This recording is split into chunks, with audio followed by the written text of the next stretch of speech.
And hello. This is Sophie. Hi everyone. Hi. This is take 3. So we're just not sure if this is going to work. So I'm just going to wait a little to see if this works because it didn't work on the computer. Sometimes the connection is not so good. So we're trying on our phone, on my phone here. I'm with, let's put it around here. I'm with Sophie here in, actually in her home, isn't it? Yeah. Welcome to my place. Yeah. And it looks like we're going. So soon, hopefully we will have some people. I'm just going to check on the page to make sure everything's working. And please join us soon. Hopefully you will. Oh, yeah, it looks like it might be working. Yeah, okay. So it's working at the moment. Okay, great. And we have someone. Hello. Welcome to the lesson. So we've got one person watching. Okay. And some people will watch later, you know.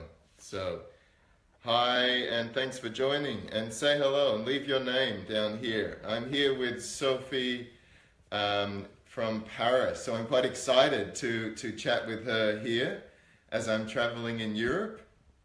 And I'm going to ask a few questions and talk about, because Sophie lived in Australia and studied English there with me.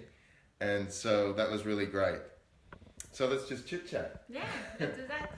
And so, hello, we've got another person too.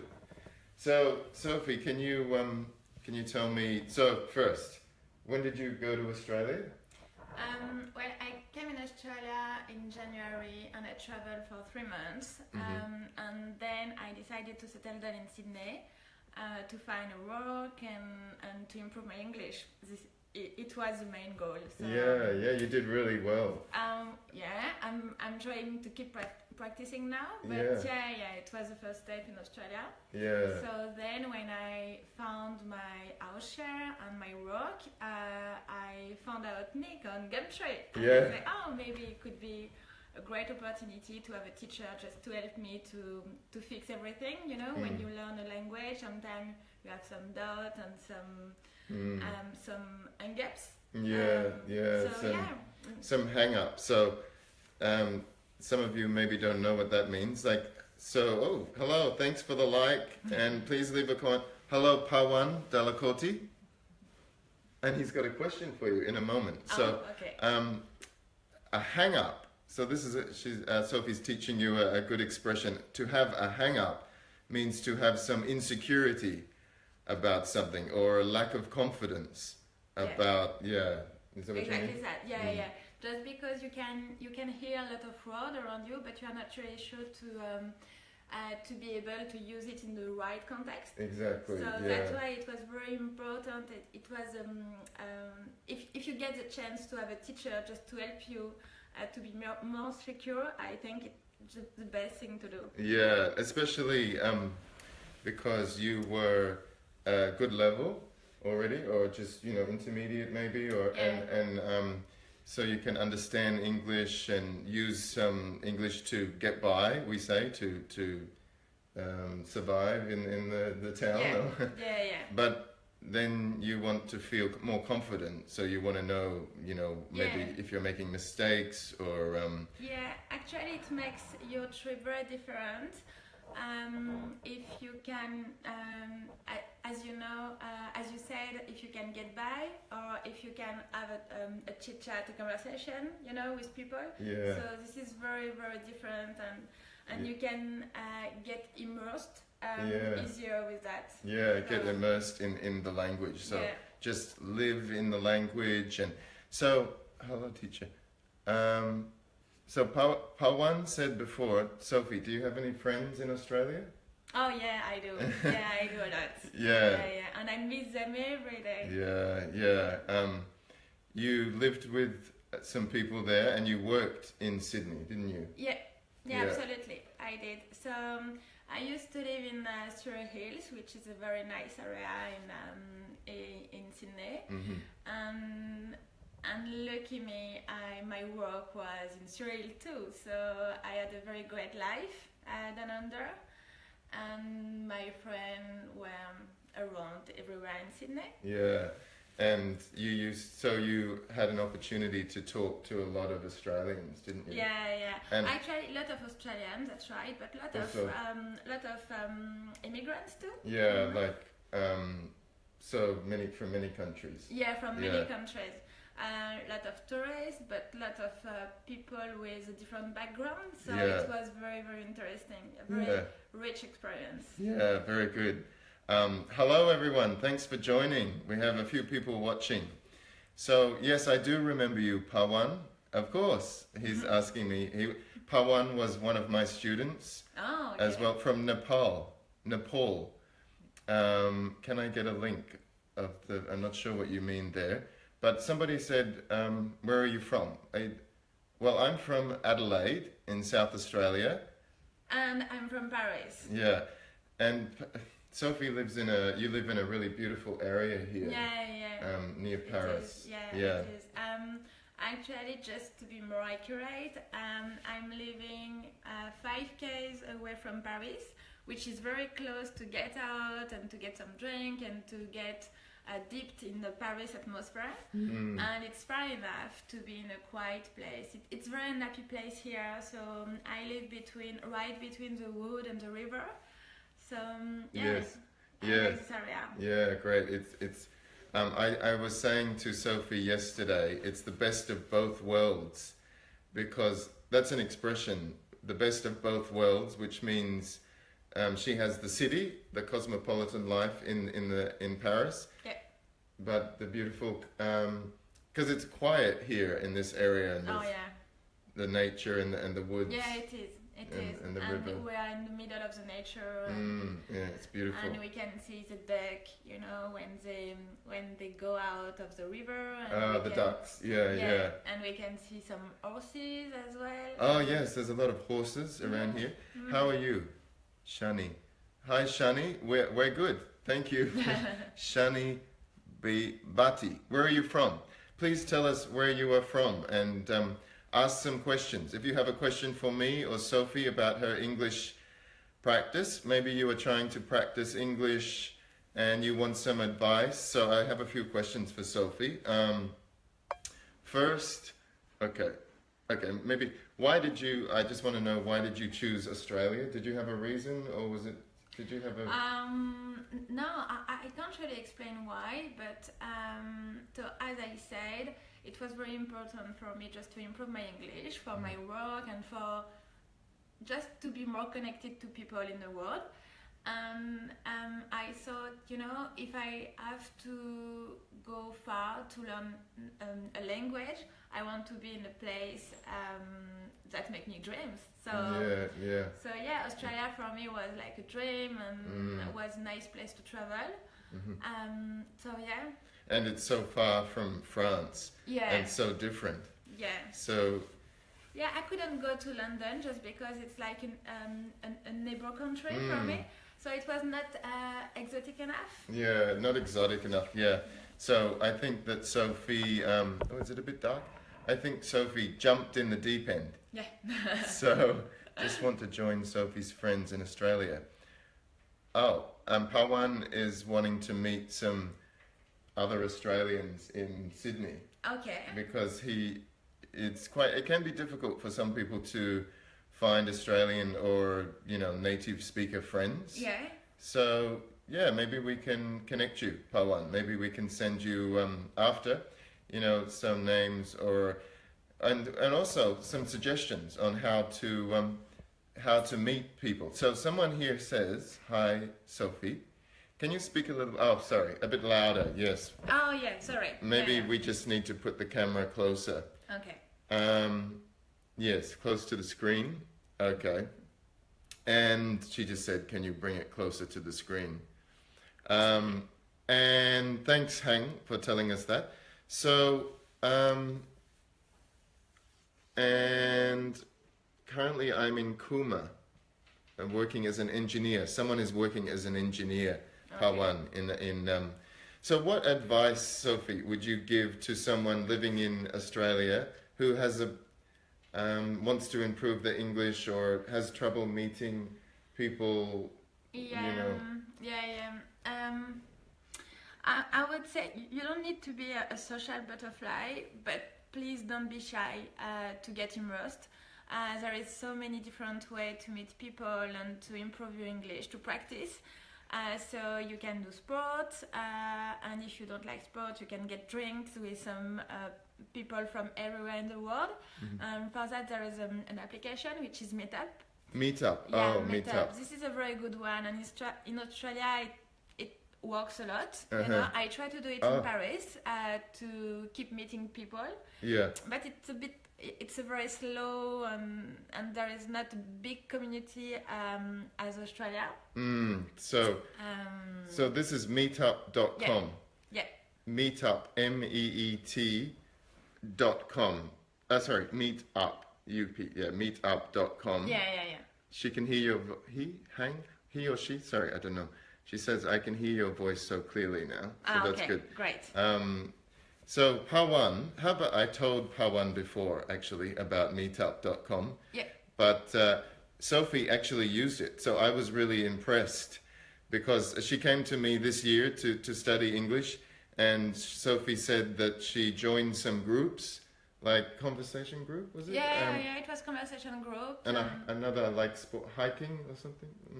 No, yoga. Yoga. Oh, yoga, yeah. So as I said, she jumped in the deep end, which means take a risk and not think about it too much. Yeah, I think you've got nothing to lose. So just do it, and you will have a lot of fun, and you will meet some people who will make your trip just more beautiful. So meetup.com is you can use that anywhere in the world actually to find other English speakers you can practice with. And I will leave the link after on here. And also, of course, working, in the country. Yeah. That must have... It's very helpful. Yeah. Yeah, it's very helpful. I had a very hard time at the beginning just because I was not confident enough. Every time some people talk to me, I was very red. Yeah. and I was like, oh my God, I'm not able to answer, and I'm not able to reply spontaneously. And then, you have just to be patient and keep working, never give up. Just because your brain needs some time just to assimilate everything. And then just one day you wake up and you say, oh my God, I think in English. Yeah. That's a great expression. We say, you wake up the next day and something is different. And also, just for some people maybe don't know, you assimilate. So that means you bring all your knowledge together and you start using it. Yeah. So please leave your comments. Hello, we have a few people watching now. So leave your comment, ask a question. You can ask me or Sophie. And so we're coming to you from Paris, from an apartment here in Paris. And I'm visiting Sophie here, which has been really great. We went to Montmartre yesterday or Friday? Yeah, 2 days ago. Yeah. Montmartre is a beautiful area of Paris, and we had a beautiful dinner one night. So now let's go into some other questions. So first I want to ask, you did talk about the biggest challenge. Did you? What was the biggest challenge, the hardest thing in Australia with your English, or the culture, or anything like that? I'm not really sure. No, it's very tricky for me, just because the biggest challenge was to find my job. And then once I found it, everything was easy, just because I had enough money to get my house, and so everything has been relieved after that. So it was a trigger for me. Just get a job. Yeah. And then you can just organize your life around that. Yeah. This person says, how can I good my English language? So I think you mean, how can you improve your English language? Shani Bati. Where are you from? So, well, we're giving you tips here. Of course, the best is to, if you can, have some time in an English-speaking country, like Sophie did, but maybe it's not possible for you. What could you do? You're in Peru, okay. If you want to improve yourself, I mean by yourself, by your own, you can. I have these tips. I'm keep doing that actually every day. I try to remember my day in English. So in my mind, just I thought about what I did and about what I said, and I do it in English actually. And at the beginning, you know, sometimes your brain, you can do it. You are able to do it 1 minute, and the day after 2 minutes, and then sometimes, you know, when you cook and you think in English, and you say, oh, okay. Yeah, yeah, that's great. That's a great tip. I love it. Yeah, you know, when you are in the public transport and when you ride or when you drive, there are so many times you are alone, you know, and you think, just try to do it in English. This is an excellent tip. And so, thinking in English, thinking about your day in English. So you're from Saudi Arabia, is it, Shani? Oh, wow, great.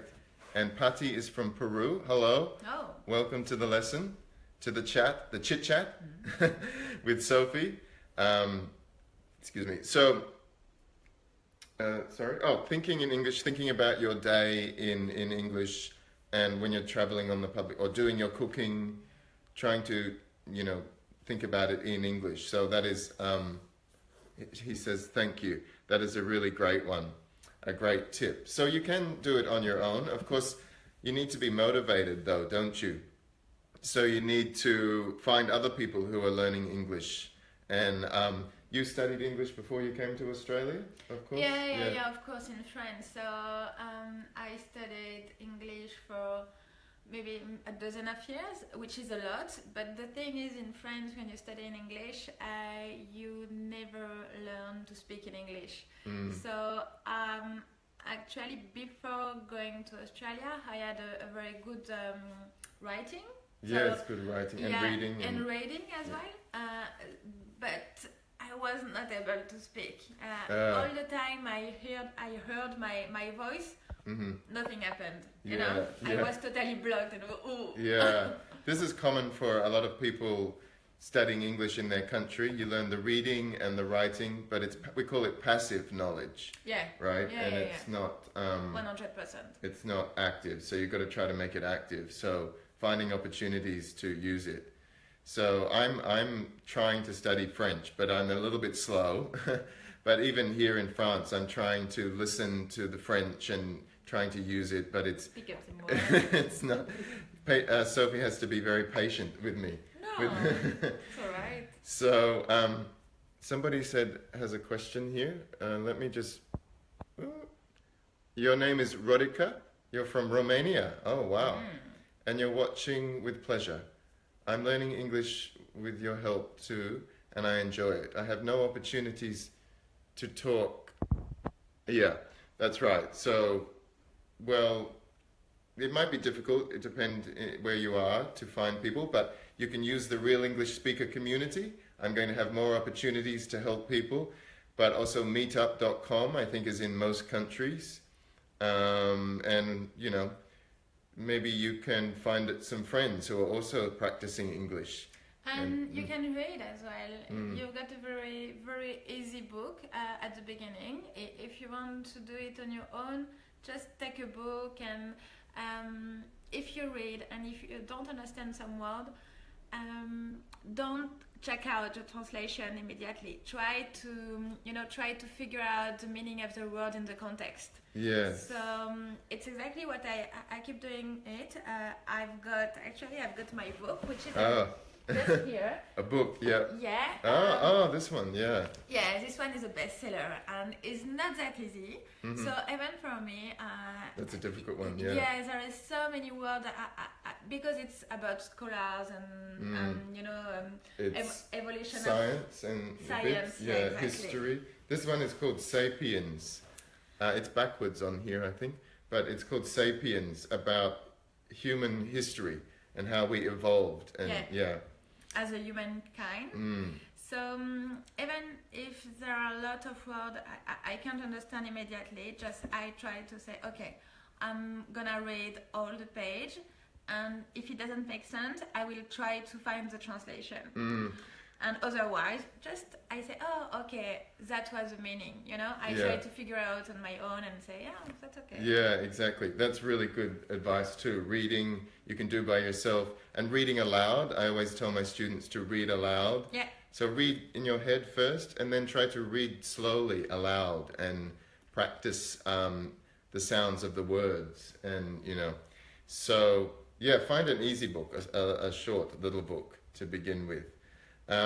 So anyway, that's a good topic because we've been talking about TV shows, and thank you for your advice, Rodika says. Yeah, so thank you. And so we've been talking about TV shows and books and using them for English. So I have an audio lesson, which I will leave a link below.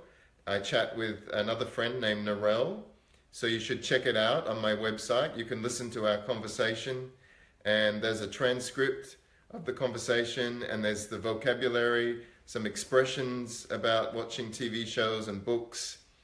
So how about you, Sophie? When you were in Australia, did you watch it? Of course you were enjoying life in Australia, but did you watch much TV? Or? Yeah, a lot at the beginning, just before meeting people, just because when you get in a new city, you don't know anyone, just you need time to to sparkle with people. Yeah.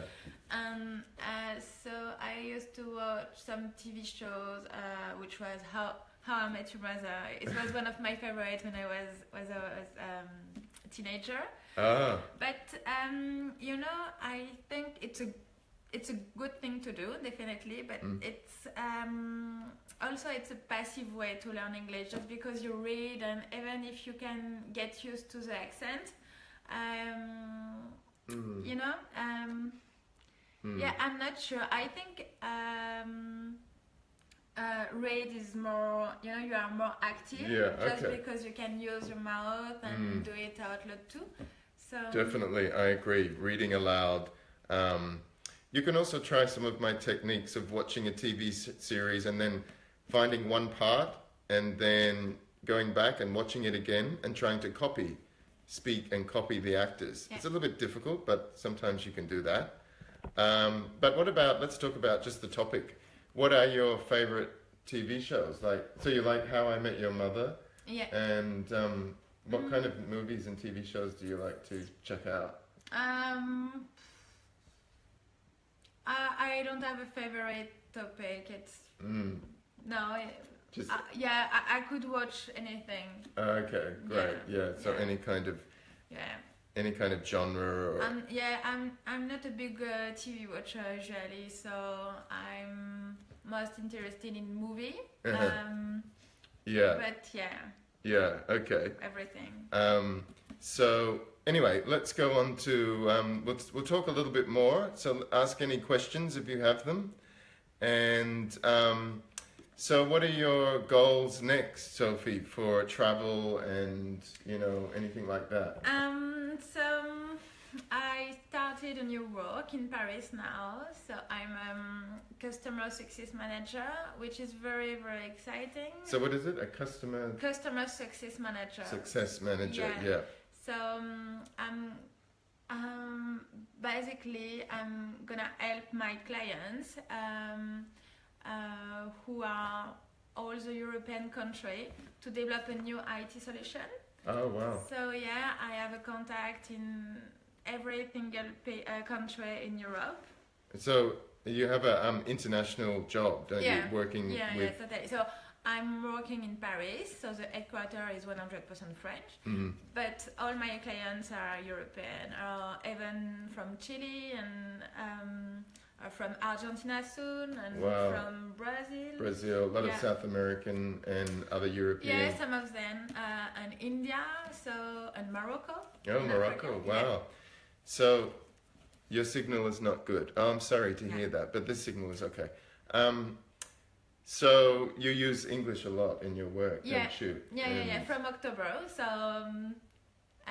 Yeah, I started 2 weeks ago, so it's very new and very exciting. Oh, great. So, of course, you know, if you can use English in your work, then that's even more motivating. Very helpful, yeah.